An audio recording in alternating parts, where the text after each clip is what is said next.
Joan Crawford, welcome to Washington. Thank you very much. It's lovely to be here, and I'm looking forward to tonight very much. What are you going to do a little later tonight?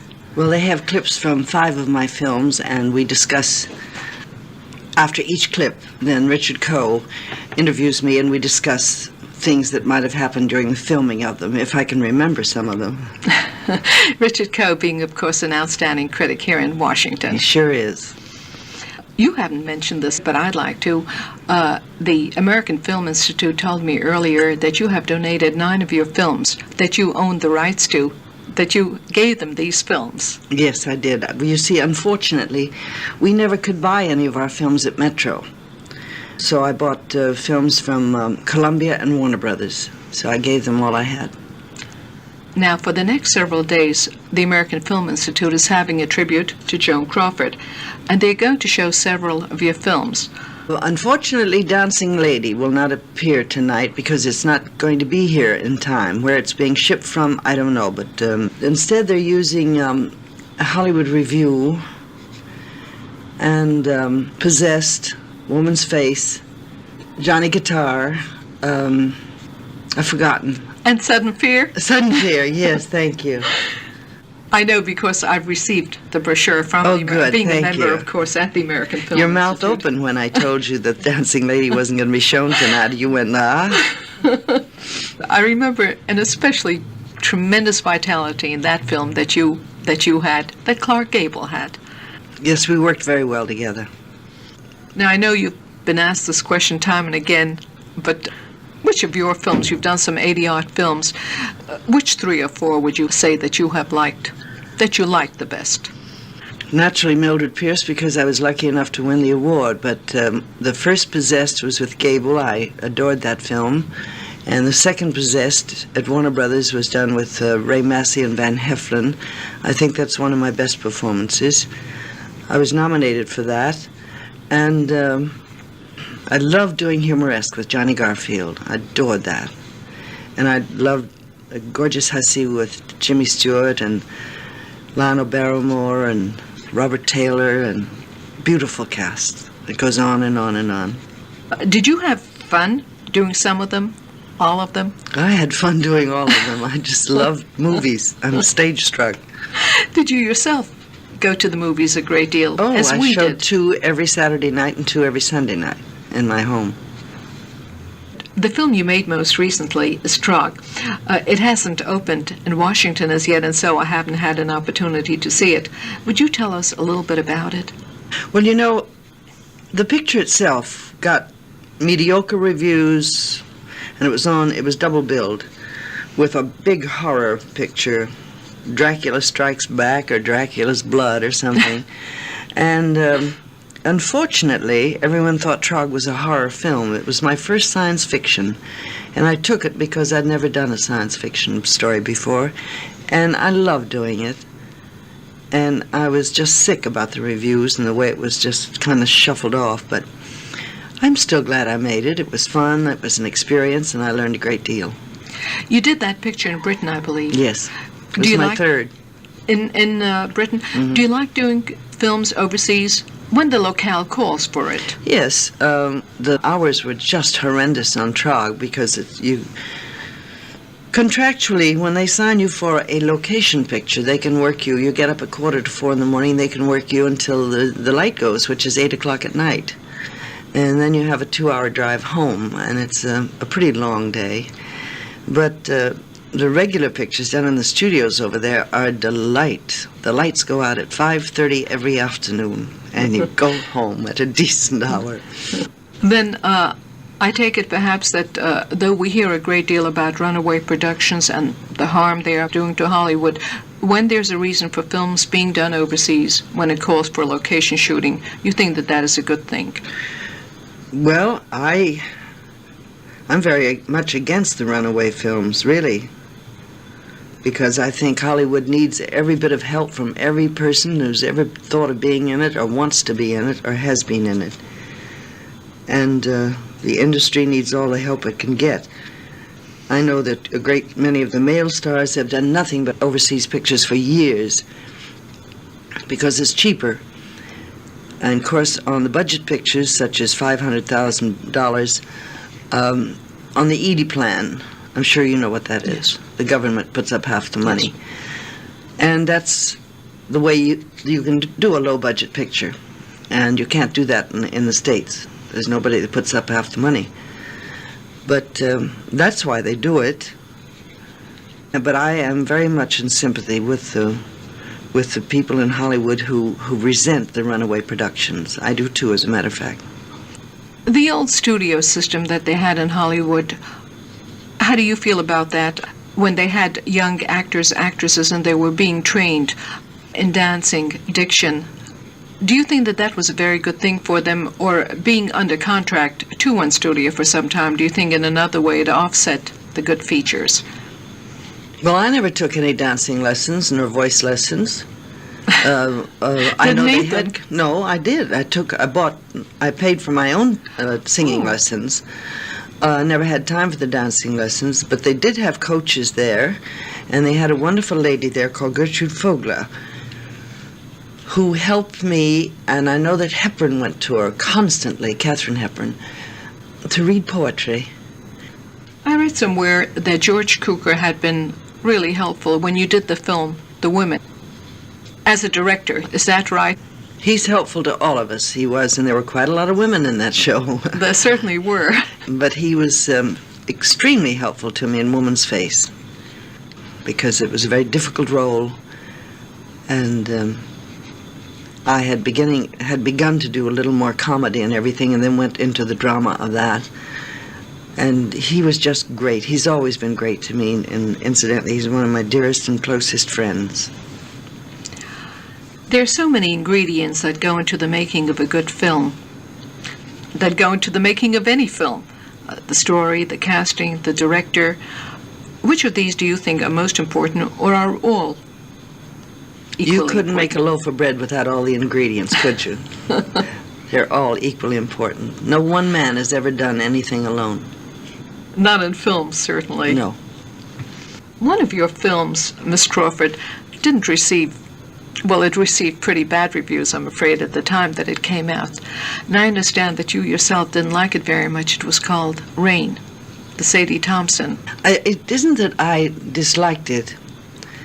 The director and I didn't get along, and that's one of the few incidents in my 86 pictures and all the films I've made that I didn't get along with the director. And, well, let's say he was a man's director, and I felt he kind of bypassed me, and I needed all the help I could get. And I was disappointed in him, and I got very bad reviews. It said the one I kept on my mirror for so long was Joan Crawford gives a high school girl's performance of Sadie Thompson. And every time I got uppity and my ego got a little bit too strong, I would just read it. It took me down. Well, the reason I mentioned that, Miss Crawford, I don't know if you've come across this book, Stardom, by a very fine British film critic, Alexander Walker. I don't know if anyone called it to your attention or not, but he has some very fine things to say about... Why don't you May I read it, please? Says Mr. Walker, in retrospect, one wonders how the film, and he's talking about Rain, one wonders how the film and the star could have been so undervalued.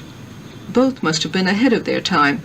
Next to Mildred Pierce, Sadie Thompson is Crawford's strongest, most successful performance. I thought you might like to know that Mr. Walker thinks it's one of your best performances. He's a very nice man. You worked for a long time with MGM. 17 contract. years. 17 years. And then you were with Warner's, I believe, or was it Columbia? Oh, Warner's, and then Warner's. loaned out to Columbia. What do you think of the current trend whereby an actor will do one film for one studio, and then he'll look for the property which he thinks is best for him, and he'll go to another studio? Do you think that is good for the industry? Sure, because sometimes the studio keeps you in a rut and lets you just keep on playing the same part all the time. I think it's great. And what do you think of the fact that we have so many independent film producers? Do you think that's good for the industry and for moviegoers? I do. I think Mr. Aaron Spelling is one of the greatest independent producers I've ever seen. He's doing the greatest 2-hour movies on television, made especially for television. I'm sure they'll be shown theatrically throughout the world eventually. But I just saw last week, he does Mod Squad also. And I saw that, and following it was Congratulations, It's a Boy, with Bill Bixby. And it was sensational. I saw it, yes. Yeah, did you see it? Yes. It's just lovely. It was lovely.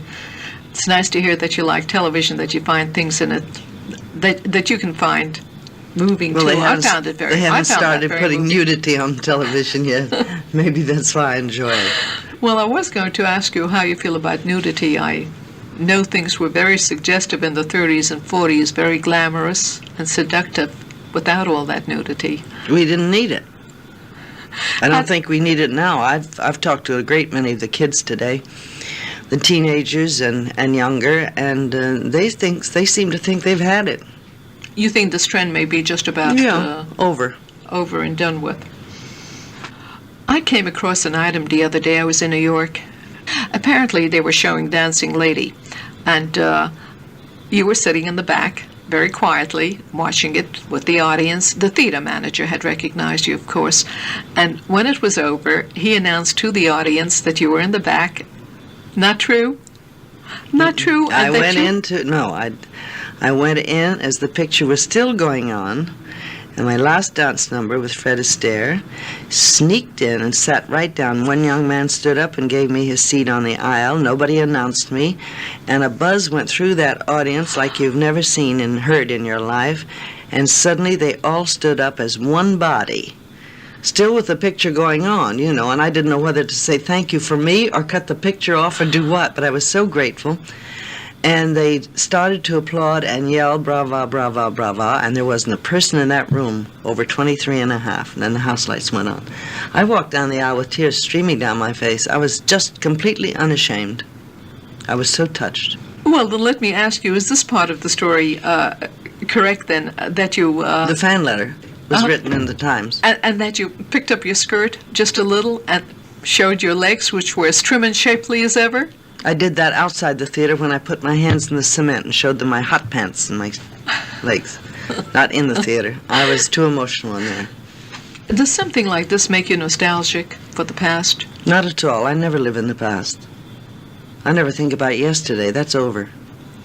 Then even if you could resurrect the old Hollywood, you would not be inclined to do so? No. We've had that. Let's get a new one. You must be getting quite a number of scripts to read. Have you found one that you like, that you would like to do next? I get a lot of them, but oh my goodness, I can't tell you how bad they are. Really. I'm sorry to hear that. I was looking forward to another Joan Crawford film. Me too. You don't know how I want to do one. And is your work as director of Pepsi-Cola, is that stimulating to you at this point, too? Oh, very much. Go through all over the world, many thousands of hundreds of thousands of miles a year. And this past year I did Sao Paulo, Puerto Rico, Denmark. Where else did I go? Paris. That's just overseas, but then domestically I travel constantly. I live in the air more than I live and in my own you didn't apartment. like to fly at one time, I believe. I'd better like it now, because that's where I live most of my life. I understand you go to some very remote parts of the world, and the reason I ask you that, are you known, for instance, when you go to these remote parts of the world, do people recognize you from your films? That's the great power of motion pictures. And people who take it upon themselves and their egos to think it's just them, they're crazy. They're out of their minds. It's the power of motion pictures that has put us in that position. We had nothing to do with it. Pictures are shown all over the world. There's no language barrier. It's just beautiful to behold. I got off the plane once in Lorenzo Marx without any makeup on because it was so hot. And I thought, well, nobody will know me anyway, 7 o'clock in the morning, there were 20,000 people there waiting. Well, then you verified, once again, something that I've heard from people who travel much, much more than I do, that films, that's the international language. Oh, it sure is. the international medium. It's fantastic. I know how very busy you are, but I must ask you just one personal question. How are your 4 children? They're fine, thank you. Just great. Thank you very much for talking Thank with you us today, so much. Joan Crawford. Thank you, and God bless you. I've been talking with actress, mother, author, businesswoman, Joan Crawford. This is Ruth Kosanogi, Voice of America, Washington. This video is brought to you by The Concluding Chapter of Crawford, a comprehensive research guide to Joan Crawford. www.theconcludingchapterofcrawford.com. Join us on Facebook, Instagram, and Twitter.